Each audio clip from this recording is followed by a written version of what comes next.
Good evening. Welcome. Hello? Light. Yeah. My name's Carol Nara. I'm delighted to see so many of you here tonight, and I'm really delighted to welcome the film's producer, Aimara Reques.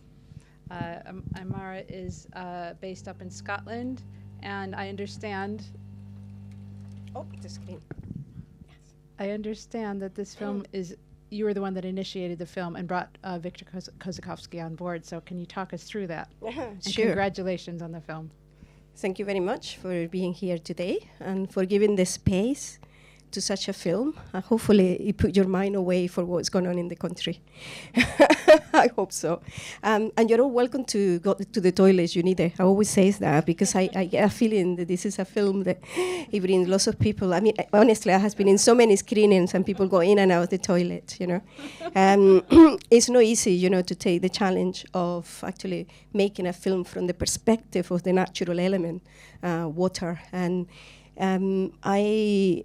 as you say, initiated the project. I run a company in Scotland, and we focus in making feature documentaries on subjects that we feel passionate about it, or that we feel that is of global concern and relevance to all of us. And we wanted to make a film about water, but we didn't. There's so many films about water, and so many people who talks about water.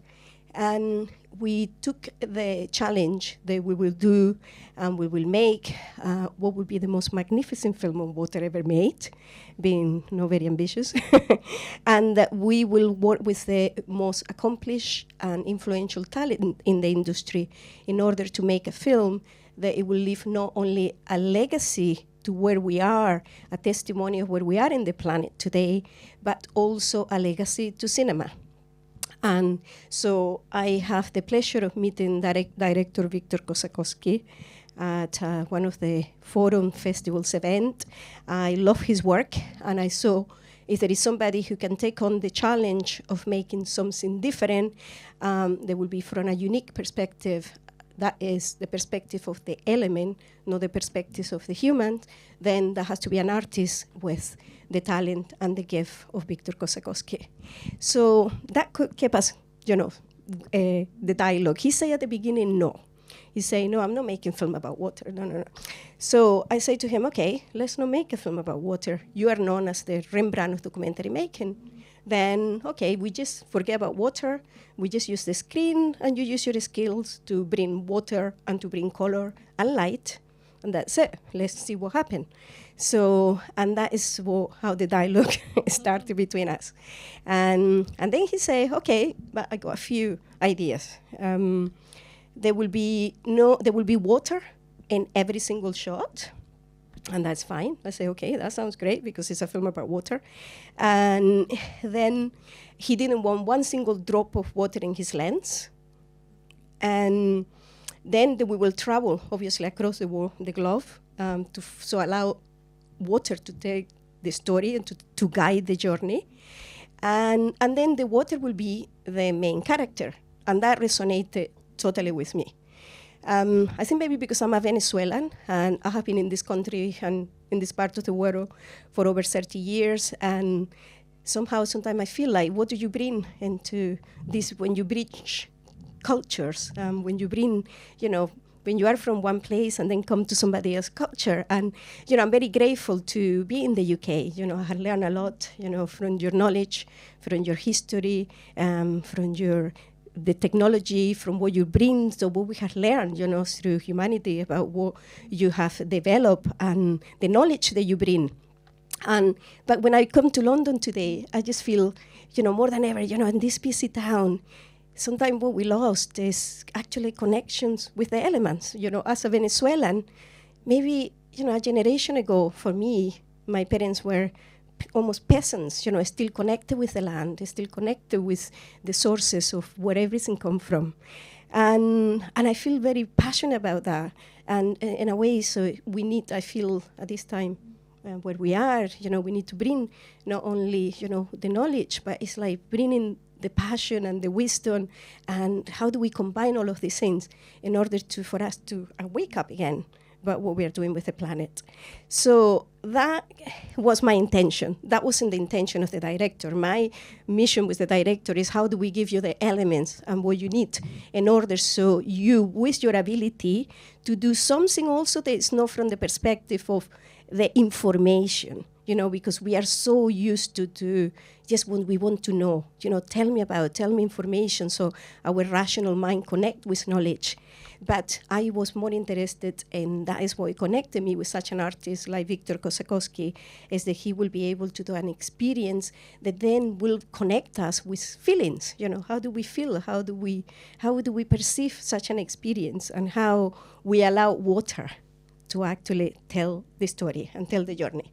So that is how we initiated the project. That was the motivation, and it was a little bit naive what we were getting into because it took us a journey of nearly 5 years to raise the money, to raise the funding, and to basically be able to achieve and accomplish what the artists wanted, and to complete a project that we could bring to the big screen.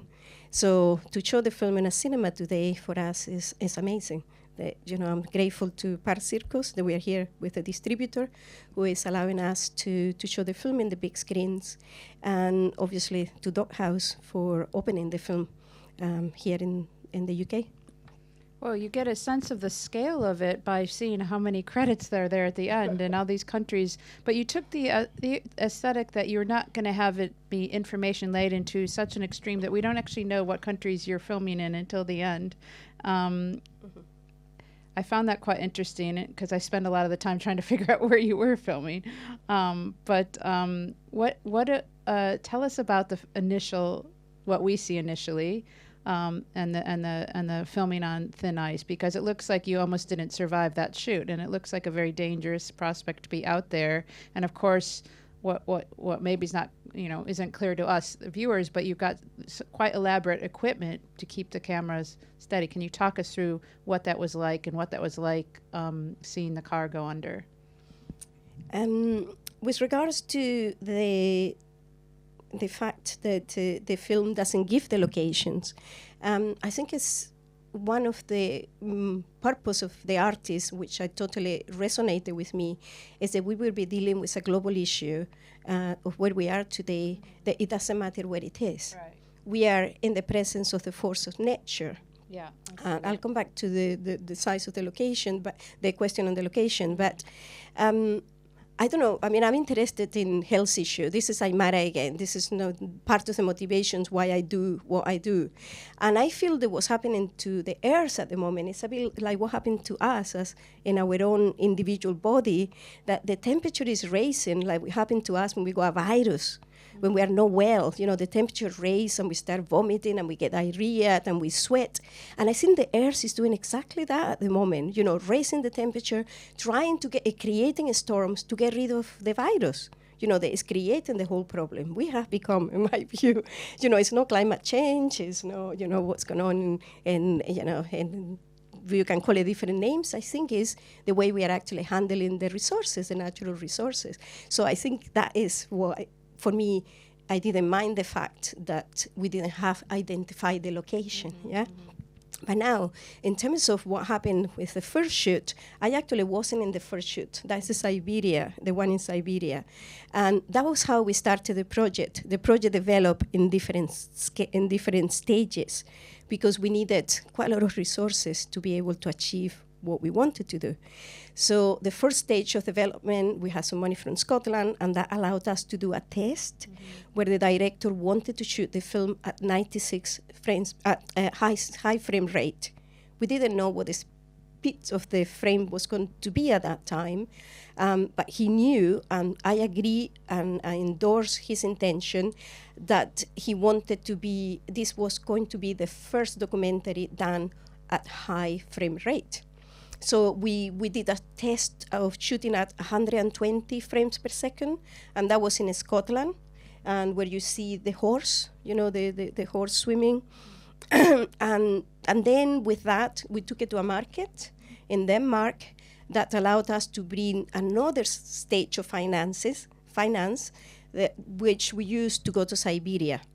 And we sent the director there with the team, and we started there because Kosakowski is Russian, and he knew exactly, where he was going, what he wanted to do, and what he was after.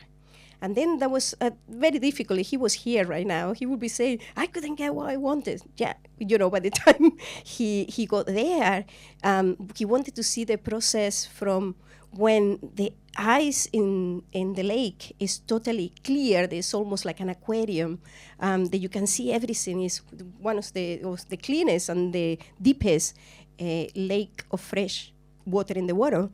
And he wanted to film that, and then we wanted to see the process of the lake melting, because it seems like there are this extraordinary, spectacular of blocks of ice the size of, rice flats, and that compete all going through one channel.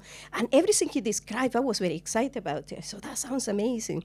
Okay, so we have enough finances just to send a crew. There was a small crew with Victor, what he needed in order to achieve that. By the time he got there, and because the equipment was not arriving on time, well, things were melting. The water, the lake was melting a lot faster, and that's real, that happened. And he couldn't find the story. He couldn't find what he was looking for. But Victor, as an artist that's one of his major skills, he is one of the most skillful directors in capturing the present moment as it happened. And that's part to me of what give him that special gift as an artist, as a director, that he can bring that into his knowledge of cinematography to actually capture what we see. And this is not a story that we're looking for. It was actually, Victor he described it, that he got up in the morning, like about 4 o'clock in the morning, and he saw a guy who was crossing the lake. And he didn't see a guy, he saw something that kept coming in and out of water.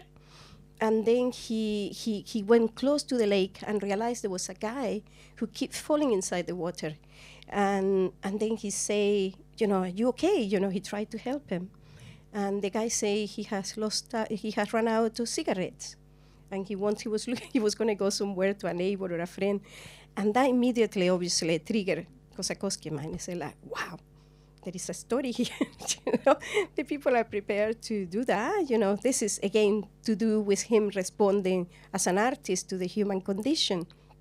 And then, as they were there, they realized that there was a rescue service rescuing cars from people who were crossing the lake.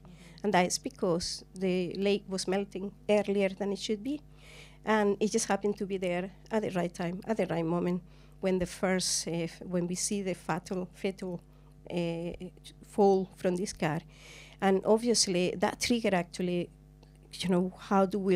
it was not easy for Kosakowski at the beginning. He saw like, wow, how do we deal with that? Because death is already in front of us before we even start the film. But it was so in tune with what we were doing. What is it?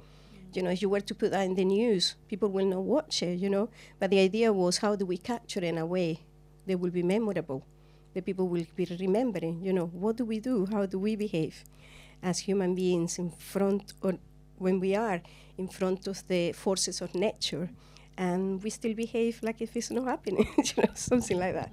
I don't know if he answered your question, but yeah. Well, no, it's quite, chilling is the wrong word for a number of reasons, but seeing, I'm going to open it up because I know there's going to be a lot of questions because everybody has been here, so I'm going to open it up in just a minute. But can I also ask you about the filming on the open sea with the sailboat, or is that what you call it? It's a big, because I understand that's quite an extraordinary setup. You went to film that and to keep the camera level and everything. Can you talk us through what that took? Yeah. Victor from the start wanted to film this ocean and the sea from a perspective that hasn't been done before, actually from being inside the sea. And obviously he had the idea that we were going to live on an iceberg. He has great ideas all the way through. I could just talk to you forever, about all the things that he has in mind that we were going to do. Obviously, we talk to scientists and we talk to people and say, you're crazy, it's impossible. You cannot be on an iceberg, it's extremely dangerous. That was always at the top of his priority as an artist. I do really want to film the sea in a different way because, most of the scenes that you see in cinema, to be able to confront water in the way we do in Aquarela, you have to do it in a studio. Yeah, you have to create it in a big Hollywood studio. So, and we saw, okay, we may have to do it in a boat. But Victor said, if you're on a boat, obviously the boat move, and then you get the perspective of the boat. You don't get the perspective of the water. So, and as it happens in this film a lot, we were always at the right time, at the right place, meeting right people who say, I know someone or somebody who has a system that is called the perfect horizon.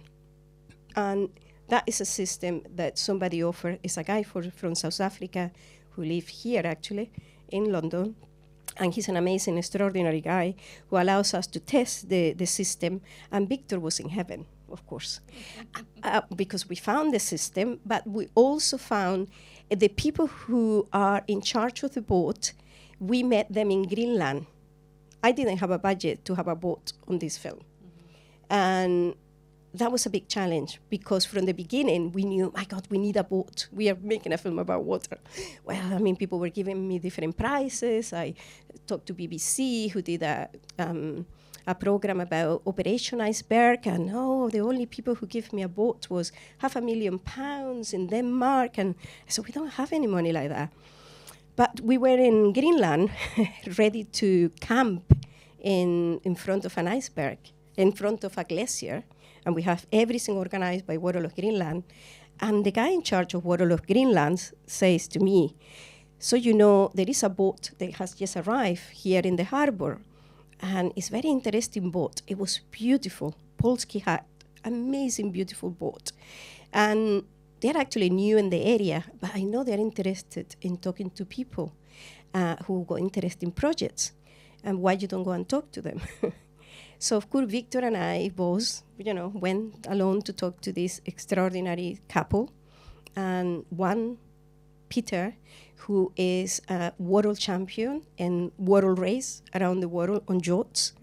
And then Hayat, who is possibly one of the few women that you find in this world who can actually sail the way she does. And they were couples, and they were very exciting young, couple who were just looking for interesting things to do. And Peter is a lover of cinema. So when he saw the Kosakowski on his boat, they were making a film. So we managed to just do a partnership. And to be honest, I pay for the boat a fraction of what I ever imagined that could pay. And then they became part of the journey. They loved the project so much that then we went to, they were doing across Atlantic. And we did agree when we were in Greenland that if it happens, then we will go with them. And they told us, the time arrived when they were leaving to go from Portugal across the Atlantic all the way back to Greenland. And with the facility that we found, the perfect horizon, the perfect combination for Victor finally to get what he was after. We will be in the middle of the sea, in the middle of storm, but with the right equipment to do the best we can. And I have to say that it was possibly one of the most difficult part of the journey in terms of production and in terms of keeping the crew safe. And these people, honestly, they risk their life. Every single change of angle, it will take them up to 4 to 5 hours sometimes just to do, from moving the camera from one place to another. And it was not an easy journey in so many different levels. I could talk to you forever about it, but, so that's how it happened. Questions, please. And there's a roving mic if you can wait for the mic to get to you. I had pictured a sea of hands, no pun intended, but yes. Only a technical question, but I just wonder what frame rate you were projecting at. Here? Yeah. I doubt it's 96. I assume it's 24. 48. You've picked, was it 48? Fantastic. Thanks. Well, that's what's interesting is, and when you read about it, is nobody can project it in what it was filmed at, right? So, I mean, what is the ultimate goal? Is that the technology will catch up in the cinema so that it can be shown in the way that it was shot? Yeah, I mean, I agree with Kosakowski when he say, if we are going to make, great projects and great documentaries that compete with what's out there, and the people are watching and consuming, then we have to do it in a way that will invite people to come to the cinema. It has to be an experience. And obviously, like some directors were trying the high frame rate, and Victor said from the beginning, this is what I want to do because water is the perfect character for using high frame rate. When you project the film at 96 frames per second, what you see, the definition, invite you to see even every drop of the water that is on the screen.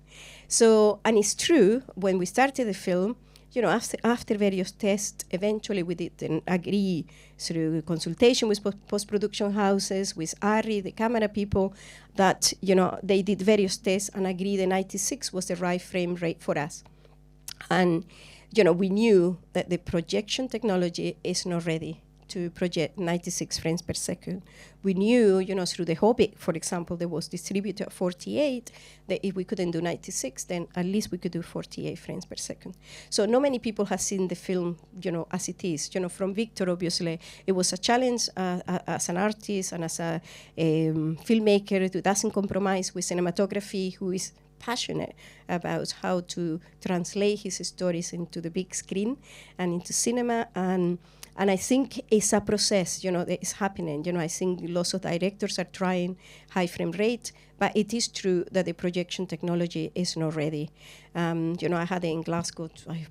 Projection is talking to software people, and it's not easy. I think Sony managed, and eventually Sony managed. No, I think actually Sony managed to open the film on 96 frames per second Dolby Atmos when the film was launched in the US. And that was exciting to know. But it is limited in terms of how to distribute it. On the other hand, it is true that Aquarela is the first film, high frame rate documentary, in 96, and it's Dolby Atmos. And I think that makes our director very happy and our team. Yes.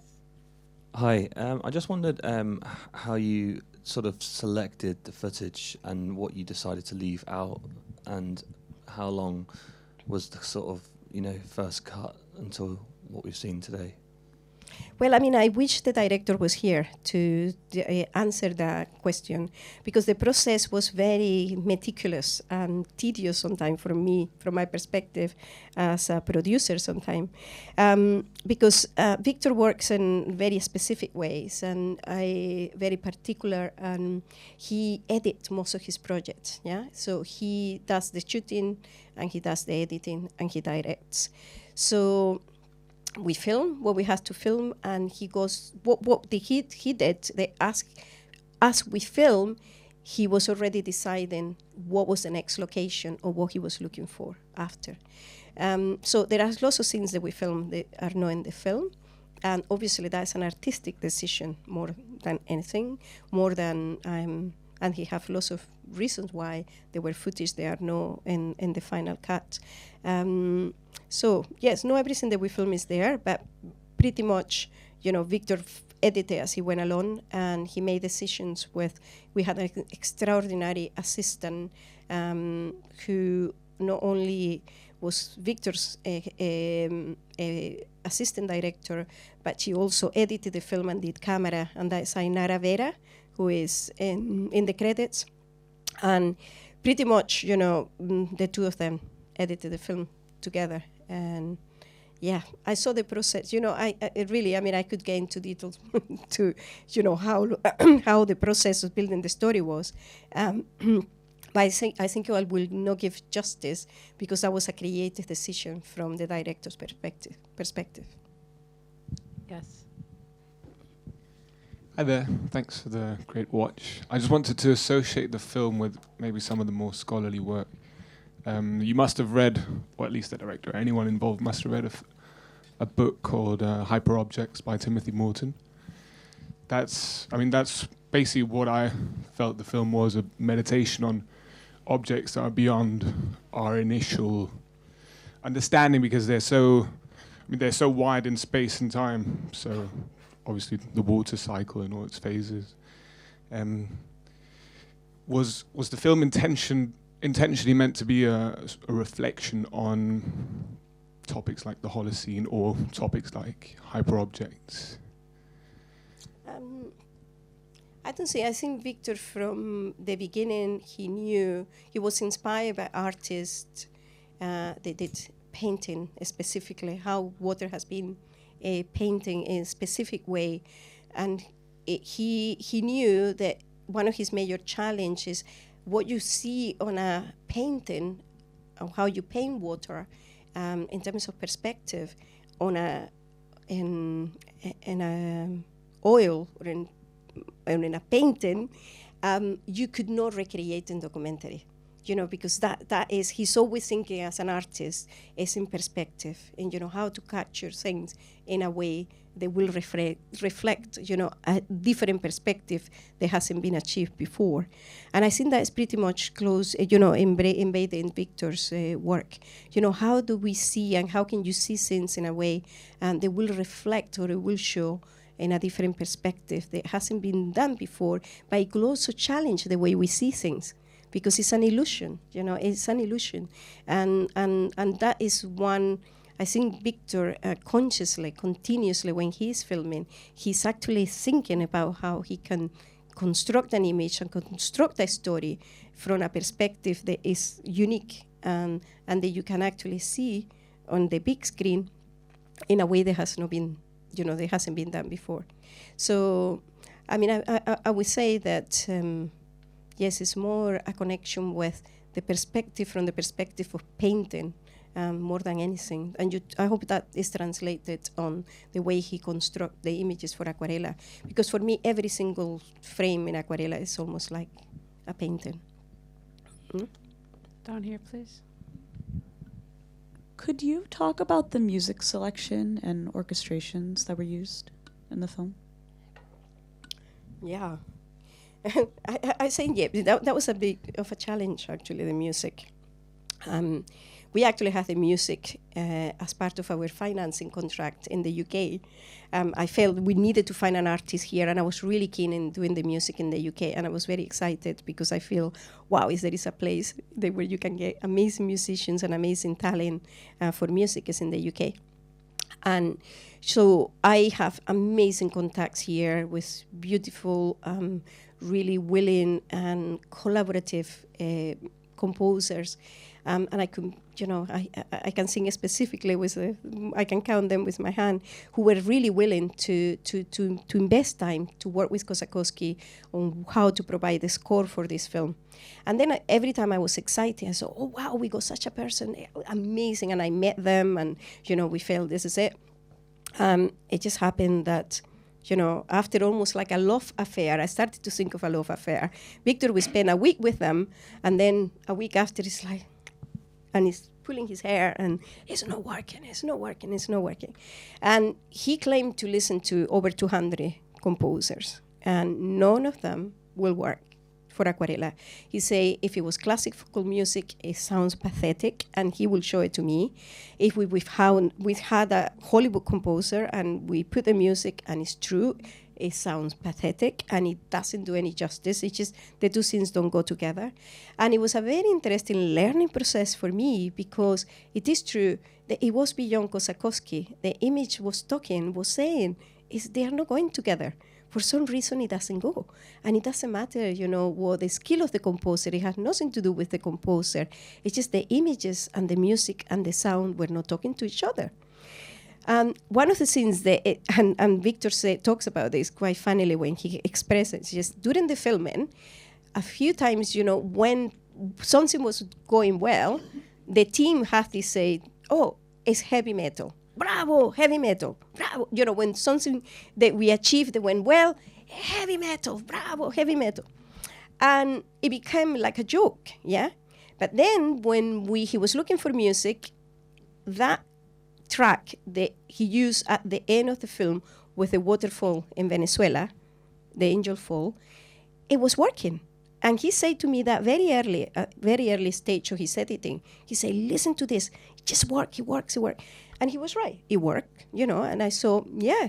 And we were hoping that there would be an artist that was able to emulate what that music was doing in that part of the film. And we try so much that at the end he say, I can live without music. I don't need music. But that track works. So he was prepared just to live with that. Then I said, but who is that track? And then I learned that it's Apocalyptica, which is, I saw, oh my God, the way I think, I'm Venezuelan, and I thinking, oh my God, it cannot be Apocalyptic. Perfect for me. I saw that is exactly the theme of the film. Wow, I got so excited when I see those guys from Finland with long hair, with cellos, playing heavy metal.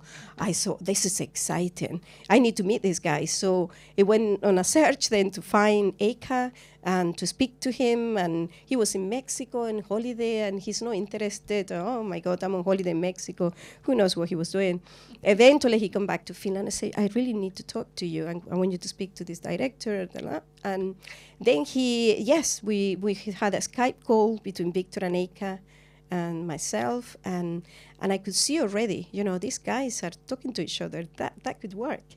And within 2 weeks, they got together and they knew, Eka could read, what Victor was after. And then we had to go to Finland, and that's what happened. Is how the journey that the music itself, water was demanding in a way. I think water was definitely, and Victor always called water the diva, and I totally agree with him. We were in total mercy and in the hands of the element of water to decide everything, including how they will take creative decisions. Yeah. I'm afraid we're out of time, but it's really, I feel like we could go on for forever listening to it's such a fascinating film and such fascinating production stories behind it, but we have to wrap up. But congratulations and on your energy in bringing this to the screen, and I wish you the best of luck for it. Thanks very much. Thank you to you for staying until the end. Cheers.